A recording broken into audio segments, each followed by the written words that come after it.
Ça va être l'occasion d'écouter ce bon vieux Ruffin aussi, les mecs, hein. Ça fait longtemps qu'on n'avait pas écouté Ruffin. Ça fait longtemps qu'on n'a pas écouté ce bon vieux Ruffin, mec, bien sûr. Vas-y, on va écouter.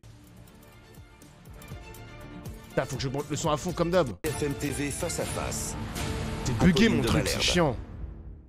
Il est 8h32 et vous êtes bien sur RMC BFM TV. Bonjour François Ruffin. Bonjour. Merci d'être dans ce studio pour répondre à mes questions. Vous êtes député Oh, la qualité. LFI de la Somme, bon. mais député et reporter, Santé. puisque c'est comme ça que vous vous définissez. Et vous aviez d'ailleurs publié un livre en 2018 qui s'appelait « Un député à la ferme ». Vous parliez déjà des grandes difficultés du monde agricole et des paysans pour pouvoir se nourrir et vivre dignement de leur travail. On va évidemment, tout au long de cette matinale également, vous parler des cartes de blocage. Elle s'est étendue, on vous informe en direct sur RMC et BFM TV. Mais d'abord, rien à voir, on a appris hier soir que les députés allaient toucher 300 € de plus.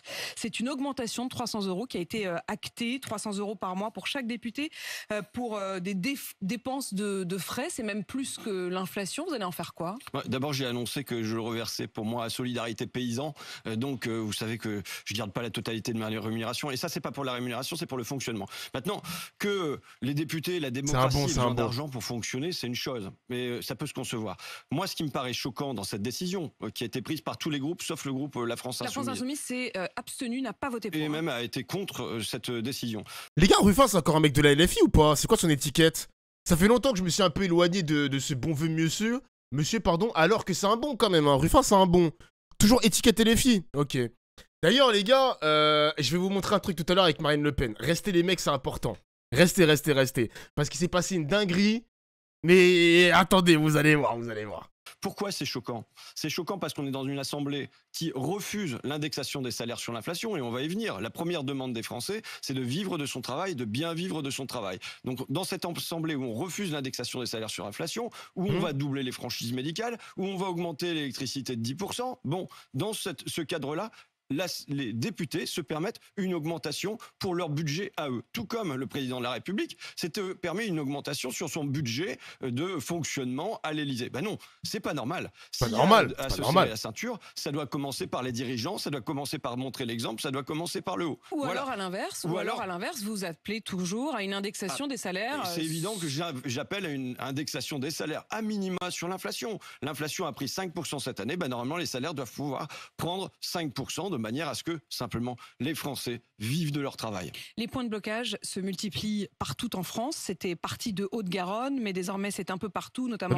en Bretagne, avec une grande manifestation qui est attendue à Rennes. Il y a des points sur lesquels ça se crispe. Sur l'A7 ce matin, on a vu des vraies tensions, notamment entre les routiers, des routiers étrangers ou dont la cargaison était étrangère, qui a été vidée par les agriculteurs. Est-ce que vous redoutez que ça ne bascule dans une certaine violence? Mais c'est du gaspillage. Les gars, c'est des fruits et légumes pourris, vous pensez ou pas? C'est du gaspillage un petit peu, non? Ça ressemble à du gaspillage, hein. Tout ça gâché quand même, alors qu'on aurait pu nourrir beaucoup de SDF. Oui, on fait du populisme. Oui, on fait de la démagogie sur ce stream. Oui, les mecs. Non, c'est pas pourri, c'est des fruits qui viennent d'autres pays. Ok. Dans une certaine colère non maîtrisée. Je suis... je dis toujours, je le répète, que pour moi la violence n'est pas la solution, que même ça dessert bien souvent les mouvements plus que ça ne les sert. Maintenant, je suis solidaire de toutes les personnes qui se battent simplement pour une chose, c'est vivre de leur travail. Et là, ce qu'on voit dans le monde paysan, la demande est simplement une demande de pouvoir vivre dignement de son travail. Alors moi, je reviens sur le fond. Hein. Sur le fond, c'est quand même... Parce que cette crise, c'est pas comme si elle était nouvelle. Emmanuel Macron arrive au pouvoir et... Votre livre, d'ailleurs, il date de 2018. Exactement, parce qu'il entend à ce moment-là que c'est pas normal, les prix y vont pas, les paysans sont pas payés comme il faut, sur le lait, sur le porc, sur la volaille, sur à peu près tout.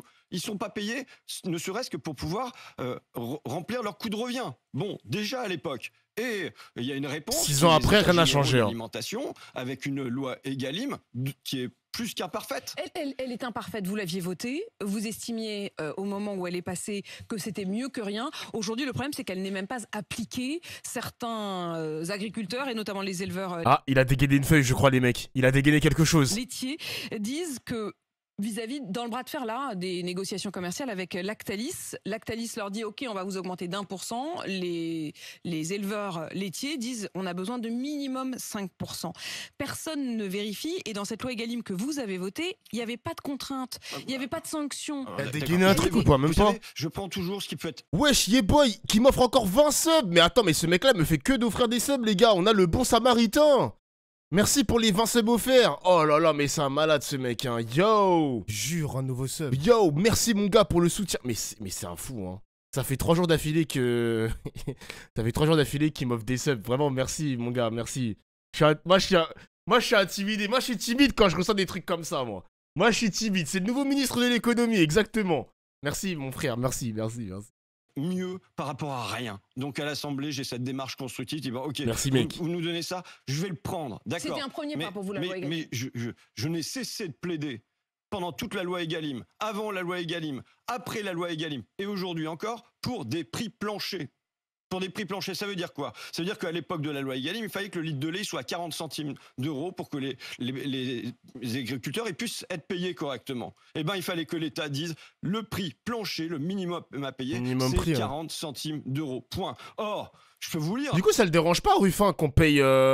Parce que si on s'aligne sur les tarifs où le mec il peut payer au moins son coût de production, son coût de revient, on va payer nos courses plus chères, les mecs. Hein. Est-ce que nous, Français, pourront accepter de payer plus cher?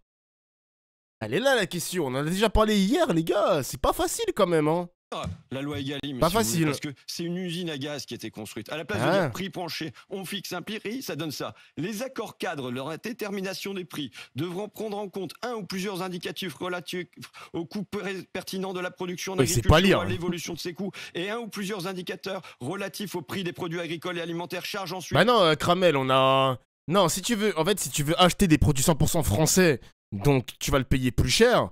Mais en fait, l'idée dans tout ça, c'est d'éviter d'acheter des produits étrangers ou des produits hors français pour soutenir, on va dire, notre production française, tout simplement. Je pense que si on était alignés et les Français achèteraient que des produits français, peut-être qu'on n'en serait pas là, les mecs. Hein. C'est parce que y a une concurrence qui est déloyale, entre guillemets, on n'est même pas obligé d'en mettre, que tout ce bordel a commencé. Ça fait depuis 6 ans, les mecs. Hein. Son livre est sorti en 2018.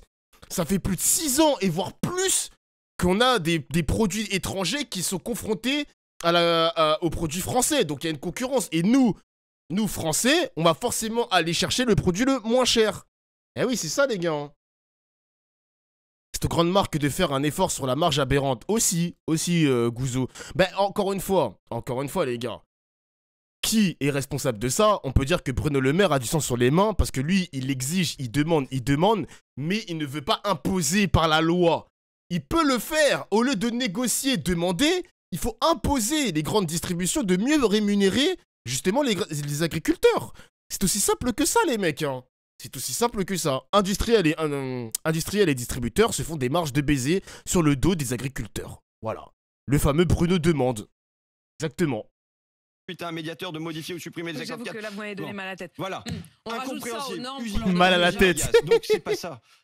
Pourquoi ils ont fait ça? Mal à la tête. Parce qu'au fond, là, ce que vous avez, c'est une défaillance du marché. Le marché ne marche pas. Le marché, il écrase les paysans. Vous savez, moi j'ai cette image dans la Révolution française où on a un paysan du tiers-état qui a sur ses épaules un curé.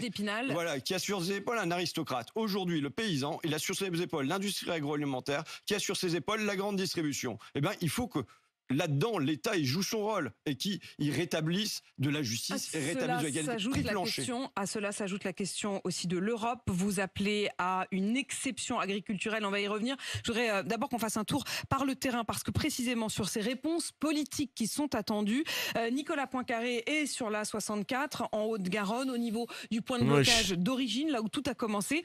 Et Nicolas Poincaré, vous avez compris que ils attendent Gabriel Attal, ils ne lèveront pas le blocage tant que Gabriel Attal n'est pas arrivé et ils savent comment s'y prendre. Hein.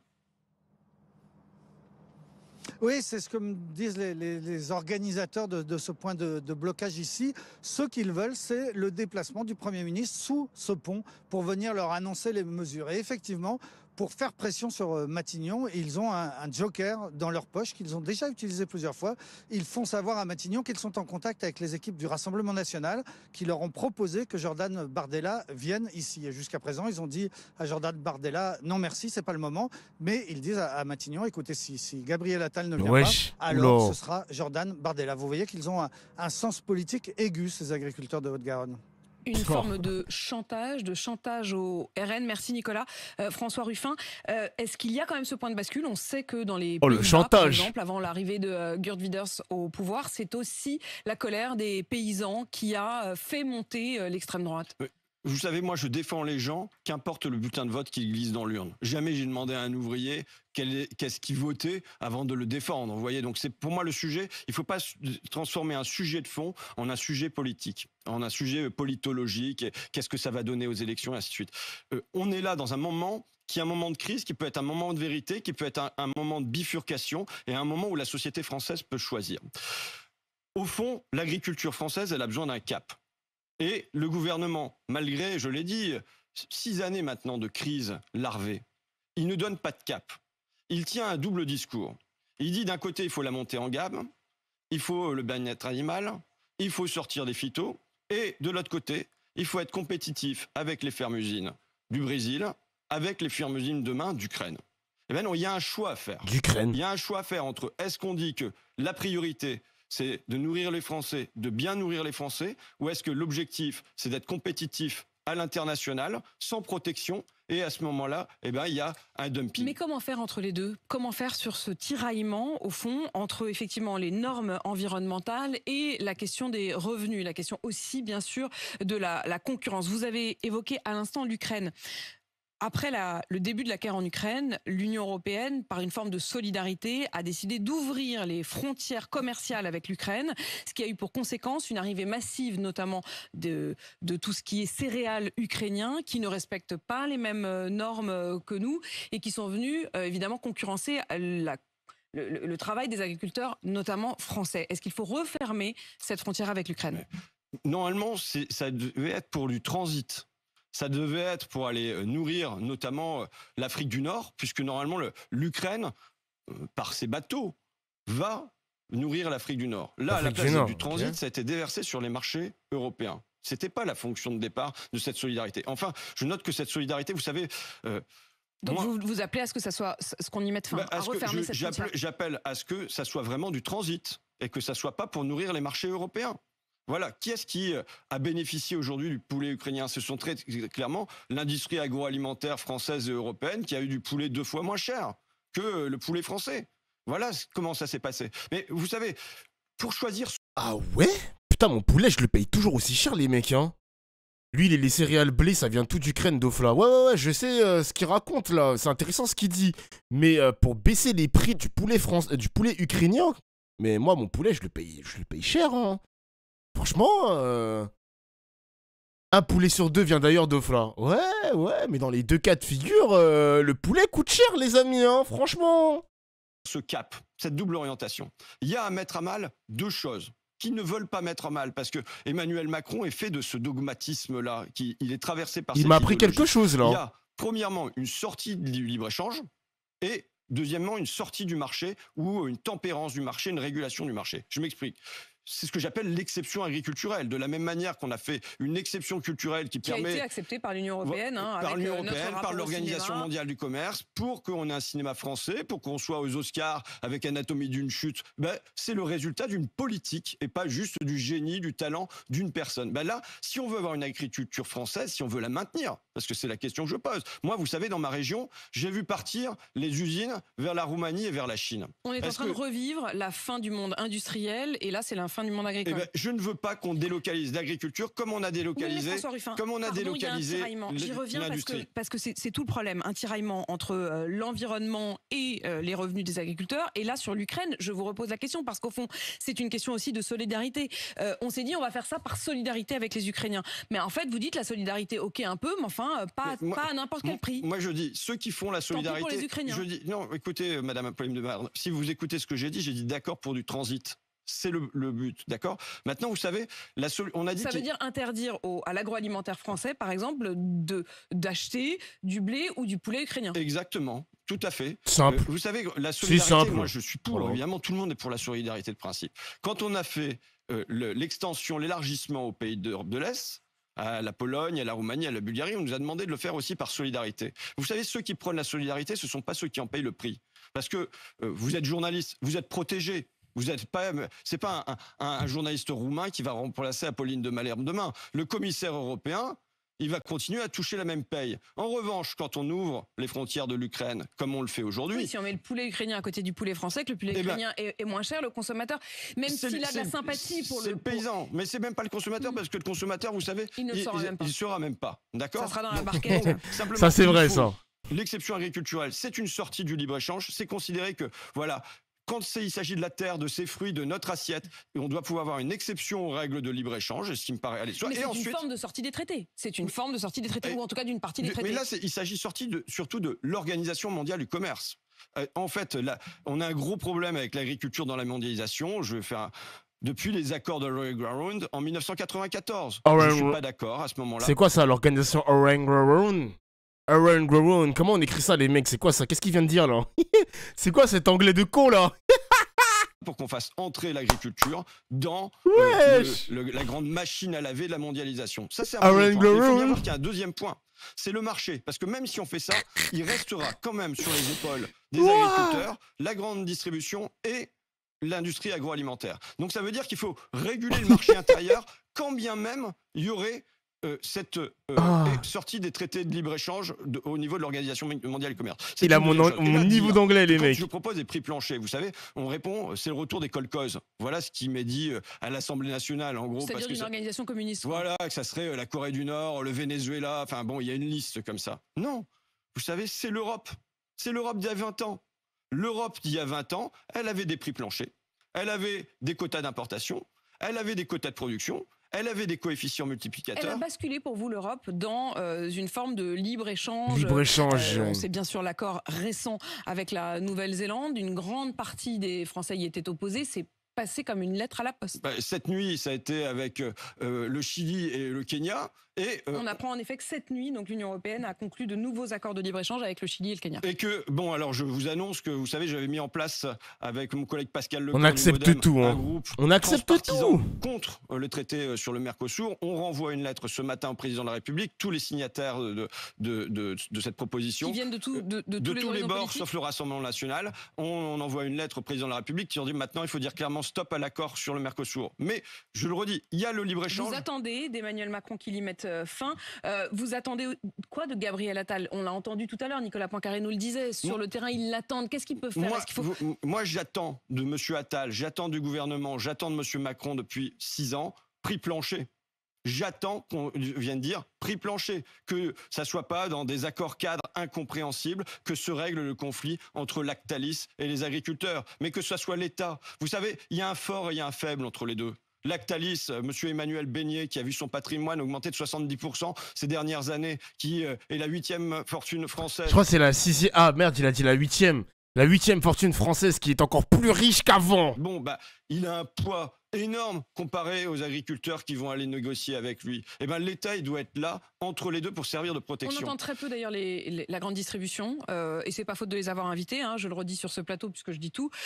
J'ai évidemment proposé à la fois à Michel-Édouard Leclerc, à Dominique Schelcher de Super U, à Intermarché, à Auchan, de venir parler, et on les sent tous extrêmement prudents. Ils nous disaient que tout ça est trop explosif, et donc dans ce moment où normalement ils seraient tous sur les plateaux, hein, puisque c'est la dernière semaine de négociation commerciale, ils sont aux abonnés absents. Et je regrette d'autant plus que le gouvernement ne dise pas clairement prix plancher que pendant les états généraux de l'alimentation, monsieur Leclerc que vous citez, il avait dit s'il faut ça pour sauver l'agriculture française, mettons des prix planchers. Il y avait le patron de Intermarché à l'époque, monsieur Serge Parpin, qui avait dit s'il faut ça, mettons c'est Super U, excusez-moi, qui avait dit s'il faut des prix planchers, faisons des prix planchers. Le responsable, monsieur Olivier Alain, des états généraux de l'alimentation, il disait il faut des prix planchers. Donc il y avait un... Mais est-ce que ça, c'est compatible avec le problème de l'inflation? Mais pour moi, vous savez, on a d'abord oui, parce que en fait, les prix ont augmenté. Est-ce que les Français vont vous suivre là-dessus? Ils demandent quand même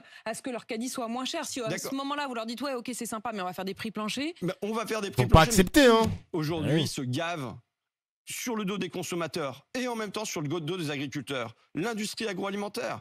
Vous avez C'est Nestlé, c'est Danone, c'est Lactalis, comme vous disiez. Et on peut généraliser. Le taux de marge de l'industrie agroalimentaire aujourd'hui, c'est 49%. Ça n'a jamais été aussi élevé. Donc, 49%, dire qu'il faut putain de merde. augmenter les prix au départ pour les agriculteurs, pour mieux les rémunérer, mais que voilà, la marge de l'industrie agroalimentaire, elle doit diminuer, je pense que c'est pleinement audible par tout le monde. Vous restez européen, vous restez pour le fait que la France reste dans l'Union européenne. Ce matin, j'avais plusieurs témoignages d'agriculteurs et je garde en mémoire cette phrase de l'un d'eux qui était sur un tracteur avec notre reporter. Il était en direction de Rennes et il avait cette phrase, il disait « L'Europe a décidé de notre mise à mort ». Alors, dans la durée, je me souviens aujourd'hui, un fruit et légumes sur 2 en France est importé. Et je me souviens d'une discussion avec un agriculteur qui s'appelle Régis Obna dans la Drôme, qui me dit que lui, ayant eu à subir les importations de fruits, d'abricots, de pêche venant d'Espagne notamment, et il me dit, je suis monté à Bruxelles et j'ai rencontré les petits soldats de Milton Friedman, donc des économistes ultralibéraux américains. Bon, donc on a ce souci-là qu'il faut qu'on fasse entendre pour la France. Donc pour l'Europe, oui, à long terme, mais cette Europe maintenant telle qu'elle est, non. Il faut qu'on fasse entendre qu'il y a eu des instruments qui ont existé. Je le dis, l'Europe a été ce qui nous a apporté une grande agriculture aussi, mais avec des instruments de régulation. Il faut qu'on retrouve les instruments de régulation, coefficient multiplicateur, quota d'importation, quota de production et prix plancher, prix plancher, prix plancher. J'ai un message à faire passer. Putain, il répète que ça. François Ruffin, Prix il y aura plancher, tout à prix l'heure plancher. non seulement les agriculteurs, mais aussi les pêcheurs, avec une forme de convergence de lutte. Quand vous voyez que là, pendant un mois, le golfe de Gascogne, il y aura 450 bateaux qui vont devoir rester à quai pour laisser un mois de répit aux dauphins. Les pêcheurs s'en plaignent, disent que c'est très dur pour eux de devoir laisser les bateaux. Alors certes, ils auront une indemnité, 80% du chiffre d'affaires. Vous êtes plutôt pour sauver les dauphins ou pour sauver les pêcheurs? Parce qu'en fait, c'est quand même comme ça que se pose la question désormais. Et pour la suite, vous savez, Madame Apolline de Malherbe, on doit prendre au sérieux la situation écologique. Moi, ce que je viens de dire aujourd'hui, c'est pas qu'il y a un dumping à opérer sur la question. Quand on a 30% des oiseaux qui ont disparu pendant une génération, la vôtre, la mienne. Quand on a 70% des insectes. Quand on a à peu près la même chose chez les vertébrés, on pourrait parler des lombriques, vous savez, qui animent le sol, le sous-sol. Bon, quand il y a ça qui se produit, on ne doit pas dire je vais sacrifier l'environnement au profit. Non, il s'agit de se demander comment on a un accompagnement. Aujourd'hui, mon souci, c'est qu'il n'y a pas d'accompagnement. Il y a du contrôle, il n'y a pas d'accompagnement. Je suis en fait assez admiratif, moi, de ce qui a été fait par l'agriculture française dans l'après-guerre.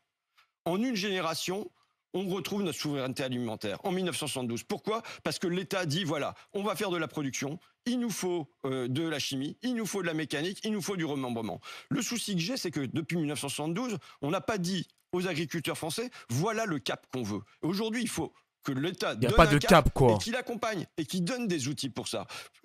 Par exemple, la crise de l'eau. Dire qu'aujourd'hui... Est-ce qu'on peut reprendre la construction des méga-bassines au risque donc de créer une crispation entre écolos et agriculteurs? Mais si vous voulez, on va avoir des solutions de court terme qui vont être dans l'adaptation, il faut s'adapter. Oui, mais là, j'ai pas compris. Oui. On en met ou pas des méga-bassines, François Ruffin? Des méga-bassines, non. Des bassines, potentiellement, oui, mais pas des méga-bassines. Mais en revanche... Méga-bassines. Alternative à ces méga-bassines. Mais si vous voulez, les solutions immédiates, on peut trouver des solutions immédiates par un abaissement de normes et ainsi de suite. Mais dans la durée, on s'en sortira pas comme ça. Quand en France, il y a 1 litre sur 2 qui est consommé par l'agriculture et 1 litre sur 2 dans cette agriculture qui est consommée par le maïs, il y a une interrogation à avoir sur la culture du maïs. Vous voulez dire, dans ces cas-là, faut peut-être faire un peu moins de maïs et puis un peu plus d'autres cultures qui sont plus adaptées à nos... Mais je vais vous dire laquelle. Je vais vous dire laquelle j'ai posé sur la table. J'ai posé une question au ministre de l'Agriculture. Le sorgho. Le sorgho est une plante qui consomme beaucoup moins d'eau. Maintenant, le sorgho il s'agit pas... Mais vous allez remplacer le maïs par le sorgho?